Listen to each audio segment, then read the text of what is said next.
قسم په درې قسمه باندې دی. کله کله موږ د سو ټلیفونو کې یاره جی ما داسې قسم خوړل زه دم دا قسم اولو پیژنه کنه ګول دا قسم هغه کفاری قسم نه دی. قسم او پیژنه چې کوم کې کفاره دا کوم کې د آخرت مسله دا کوم کې هیڅ نشته. نو تاسو ځان سره دا ولیکئ قسم په درې قسمه باندې دی. لومبي نمبر ته وی یمینی لغوه، یمین قسم ته وی او لغوه دا نومش یمین لغوه. دویم قسم دین هغې ته ویل کېږي یمین غموس، غین میم واو سین غموس. او دریم قسم دین هغې ته ویل کېږي یمین منعقده، میم نون عین قاف دال او ورسره غونډی ته منعقده. یمین لغوه څه ته وایي؟ نو زه به ډېر تشریح او اختلاف ته ځکه نظم چې په تاسو باندې به بیا د سرمون اسمان جوړ شي پوه به نه شي. یمین لغوه دې ته وایي زموږ د احنافو په نیز چې یو سړی په تېره زمانه باندې قسم وخوري په غلطۍ سره، په ماضي باندې په تېره زمانه باندې قسم وخوري په څه سره؟ په غلطۍ سره. لکه مثال کې طور پر مثال زه سړک کې ولاړم یو کس ما ولیدو زید به والو زید چې هغه ګاډي ته ولاړ ولکه ته څه کې زه زما لاور ته خو بیا هغه نیتلی واپس پاتې شوي یا هغه چې کوم دی نو ما ولیده چې د ګاډي ته لاس و ما لکه دی ما خپل لکې دا فرض که دی جوړ لاور ته ځي د ګاډي بس والا سره ولاړ دی او زما نه څوک تپوس وکړي زید دې نه ولیدلی زه ته ما خو لاور او یې نه مړه زه ته هم قسم دی لاور ته تللی دی. اوس ما د زید د تللو قسم وخوړو نو دا د تیرې زمانې قسم شو، یعنی د ماضي فعل ماضي کې خبره شوه او غلطۍ سره مې وخوړو. حقیقت کې داسې نو په تیره زمانه باندې په هیره باندې یا په غلطۍ سره چې کم قسم وکړی شیندې ته څه وایي؟ یمینی لغوه. او دا لغوه ته وایي د دې وجې نه چې دا فضول قسم دی، لغوه دی، الله پې نه د آخرت څه دغه ورکوي او نه پې دنیا کفاره شته. البته استغفار په پکار د انسان یو خطا ده، غلطی ده چې الله یې ختمه کړي. دویم قسم دی هغې ته وایي یمین غموس. غموس چې کوم دی نو دا د غمس نه دی، غمس. او غمس دې ته ویلی کېږي اوس خو نشته دی خو زمونږ یاد دي پخوا مونږ چې واړو نو زمونږ دې کورونو کې به کویان و د بورنګ نه مخکې کویان، یا اوس هم بعض ځایونو کې دا میلاوېدی شي د میرو پله. نو دې زنانو چې به بوکه راوباسله نو چې بوکه به یې کوي ته ورلړه کړه نو بوکه به داسې نیمګړې غونته د دې اوبو د پاسه رغړېده، ډوبه به نه وه. نو دې زنانو به دا سرخۍ او دوه درې لټه واړوله نو چې بوکه به لږ راوچته شون په غړم باندې به یې پرېښودل هغې به یې غړوب کړه ور ډوبه به شوه. دا که غړوب چې کوم دی دا ډوبېدل دې ته ویلی کېږي په عربی کې غمس، غوفه. مونږ ته غوفه وایو. او دې قسم دم ځکه یمین غموس وی چې په دې کې به الله تعالی دغه خوړونکي له غوپې ورکوي په جهنم کې. دا چا چې دا قسم خوړلی دی دله به په جهنم کې څه کوي؟ غوپې ورکوي. او دا کوم قسم دی؟ دا هغه قسم دی چې کله یو سړی په تېره زمانه کې یو کار نه دی کړی او قصدن عمدن په هغې قسم وخوري چې قسم دی ما کړی دی. لکه مثال کې طور پر یو استاد په سکول کې طالب له هوم ورک ورکړ چې بچی کور کې به دا کار کاپی کې کوي، دی هلک نه دی کړی. اوس دی چې سکول ته راغی استاد وایي کاپیانې راړئ،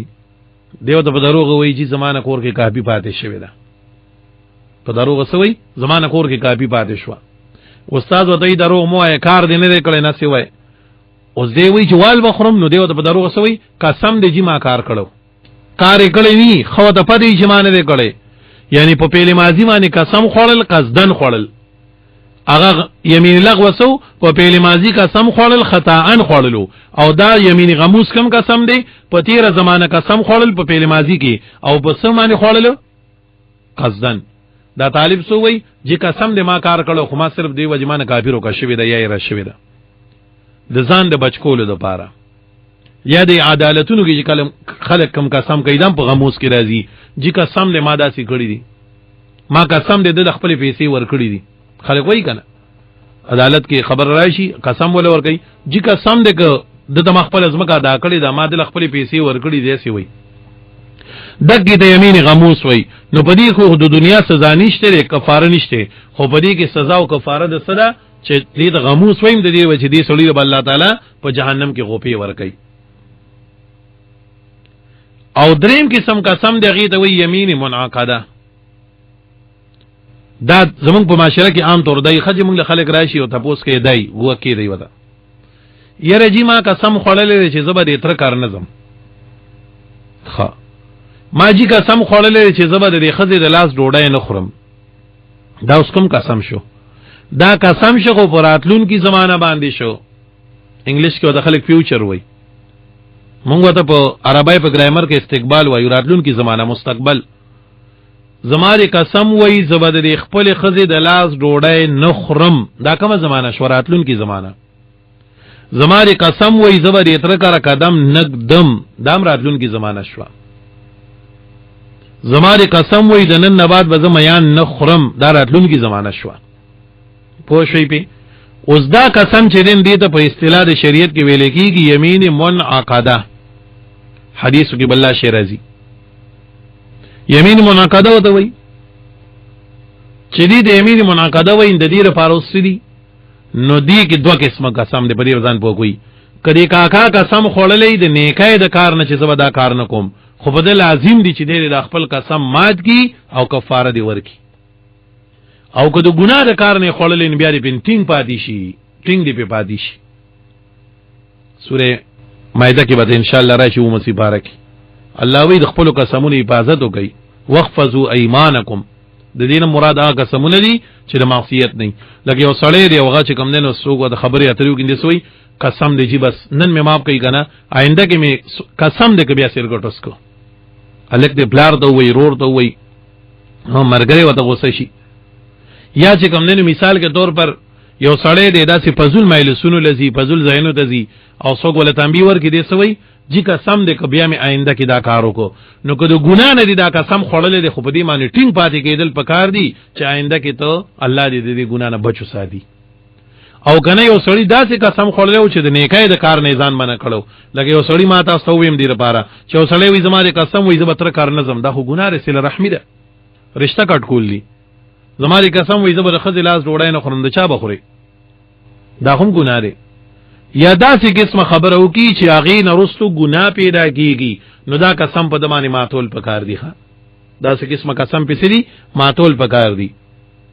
لکه یو صحابي دی اگر هغه نه بل صحابي ته ډوډۍ پرته ورازه ما سره خریدا سړي ویدا چرګ دی وینا نه زه چرګ نه خورم ویولې ما قسم خورلو چې زه به نه خورم ولی وی ورځ زرا روانم دی په ډیران لګیا او ګندګي خړا چرګان خو د ملکی شین دی ګندګي خوري نو ما دا قسم خورلو او ته فرمایي ما د نبی اسلام نو ریدلی چې څوک د جائز کار نه قسم خورین په کار د چې ما دیږي چرګ الله مسلمان د پاره جائز ګرځولې دا قسم مات کا راځه دا اخرى او بیا به کفاره ورکي قسم بسنګ ماتي لکه مثال یو سړی وی زماره قسم وای چې زما دا پلان کې کار نه کوم نو دی باول هغه کار وکي نو قسم به مات شي په دې وګردان پوه کوي ښا په دې کې زمونږ د امام شافعي سے اختلاف دی امام شافعي سے وای اول به کفاره ورکین بیا به دا کار وکي زمونږ امام سے وای نه امام سے وو اول به دې چې کوم نه سګي دا قسم مات کین دی به حانش شي ګناګار بشي د ګناګارې دوه لپاره به کفاره ورکي چې الله اخلاص کی نو مثال کے طور پر تاوي زماره قسم وای زبر یتر کار نظم لومبه بلړ شي گئی کرا نو ته حانش قسم بری ماشي د حینس نه بعد به پتا معنی کفاره راشي کفاره سوره ده سوره مائده کې به ان شاء الله راځي خو تفصیلا چې یا یو غلام آزادول دي زبیدل ته کې غټ غټ وام یا چې کوم دینو لس مسکینان مړول دي سار او ماخام لس مسکینان مړول دي سار او ماخام دوه ټیمه ډوډۍ ورکولي خو چې سار دې کوم لور کړل ماخام هم اکل ورکې بل نه یا خدای مسکینان بسی چې دای به صاحب نصاب ني اجزان بي په دې کې به میاغان ني موږ ته سید وایو میا وته وایو دای به کې سیدان به پکې ني په دغه کې او بل شرط پکې داري چې بیمار به پکې ني چې پوره ډوډۍ خوړې شي او ودا سي بوډا به پکې ني چې هغه بیا ډوډۍ خوړې نشي صرف په دوه نونو مړیږي پورا او یا چې کوم دینو لسو مسکینانو له جامع غسل دي لسو غریبانانو له جوړي ورکولي ا جوړه وسوري نو مفسرین لیکي چې داسې جوړه بول ورکې چې کی مسکیږي چې کمیس پرتوګ و سره چې کم دینو ټوپای او باز و سره ساده روم لیکل دي دا به یو ورکه او قسوتهم او یا چې کم دینو آسان کوي کوم نه آسان بیا داسې دي چې ته به داسې وکړي چې د یو مسکین ډوډۍ د پاره شریعت لیکلي دي د یو ورځې نیم سوا غنم دي د نیم سوا غنمونه جوړیږي 2 کیلو غنم نو 2 کیلو غنم د یو مسکین د پاره شو یو مسکین د پاره نو د لس مسکینان د پاره چې 2 کیلو شین سره 10 کیلو غنم شو ها نو دا 10 کیلو غنم چې کم دي نو دا کفاره د قسم د خو ګور په دې ځان پوه کوي په دې ځان پوه کوي لکه مثال کې طور پر یو سړی د غوي 10 کیلو غنم ورکوم او دا 10 کیلو غنم یو غریب لور کړن داړو کفاره ونشوه دا بلسو کسانو له 2 کیلو جدا جدا ورکې دا زید شو دا د عمر شو دا د بکر شو جدا جدا او که یو له ورکې نو بیا به دا سکی چې هر سحر به دغه کوسی لذي ولا 2 کیلو غنم وړي دانن والی دانن لس رسی بیا دې دا کار کوي که په یو ورځ باندې یو غریب لټوله کفاره ورکړن بیا قسم نه وته نه دی دا مسلې به یادوي ښه یو سړی هغه پیسو ته راوړي چې مونږ غنم نشته د پیسې ورکوم مثال کې طور پر راوي د 10 کیلو غنم 2000 روپۍ دي مثال او د 2000 واړه راړي یو کس له ورکړي دیو چې تاسو کو مدرسې تم داسې پیسې وړي نو محتمم ته تشریح کوي چې جی دا ګور د قسم کفاره ده او زمونږ بعضې ملګری دي کړو تپوسونه کی بس وایلی دي نه تپوس کول پکار دي دا نظر دی که کفاره ده ان شاء الله نظر کې بتاوم د نظر په دې کې بل خبرې دي را روان دي دا تپوس کول پکار یا تا مالکم پیسې راکړي دا نظر دی که کفاره ده که څه شی دی زکات دی که صدقه ده په کوم نوعیت کې په کوم مت کې به استعماليږي نو کدا کفاره نو بیا به لسو طالبانو جدا جدا لورکه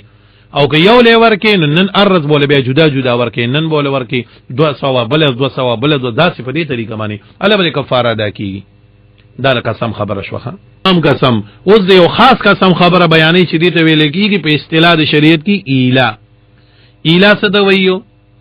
ایلا دې ته وایي چې یو سړی د خپل خزینه قسم خوړو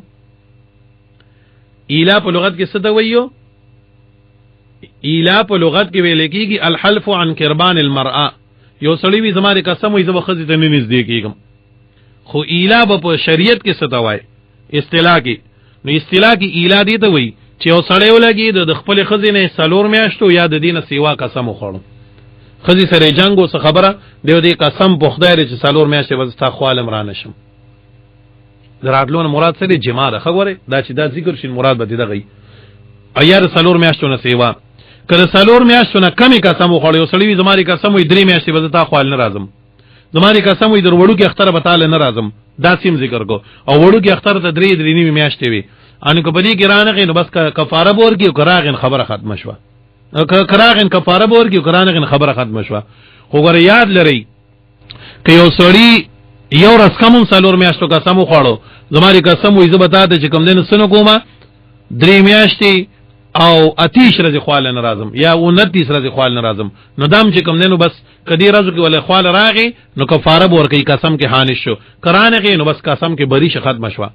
خودینه بروزی یو سړی خپل خزي ته وی زماله قسم وی زبتا ته سلور میاشتې خاطرانه شم یار سلور میاشتونه په بره قسم خوړو نو دې ته وی بیا ایلا کپدی سلور میاشتې کې دن دې خپل خزي ته نږدې شو د قسم کفاره پیراله او قسم کفاره بور کوي او که نږدې نشو نو دا خزه و په دبانی یو طلاق بین سره طلاق شي